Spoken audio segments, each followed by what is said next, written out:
11. detsembril 2025. aastal kell 20:00 on tulemas järjekordne põnev, saladuslik, teaduslik ning sisutihe otse-eeter, kus rahvusvaheliselt tuntud Ukraina Tehnoloogiliste Teaduste Akadeemia akadeemik, teadlane, filosoofiateaduste doktor, psühholoog, parapsühholoog, teadvuse anomaalsete võimaluste uurija Natalja Rodina selgitab vaatajatele meie reaalsuse kujunemise peensusi.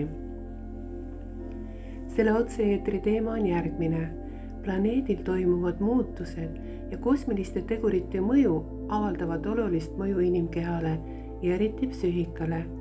Paljud kogevad teatud pidurdusprotsessi ja teatud degradatsiooni, aga teistel vastupidi arenevad kiiresti uued võimed ja võimalused.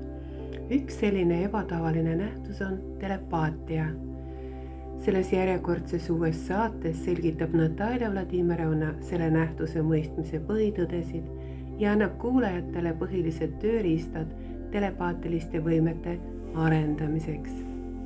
Aga nüüd olge väga tähelepanelikud. Otse-eetrit vene keeles on võimalik vaadata ja kuulata juurde lisatud lingilt ning eesti keeles on võimalik kuulata ainult sünkroontõlkena Zoomis, vaadates hääletult otse-eetrit. Otse-eetri link ja eestikeelne sünkroontõlke link on lisatud kõige algusesse, et oleks hõlpsam leida. Tõlget ei lindistata, meeldivat jälgimist, kuulamist ja kaasamõtlemist.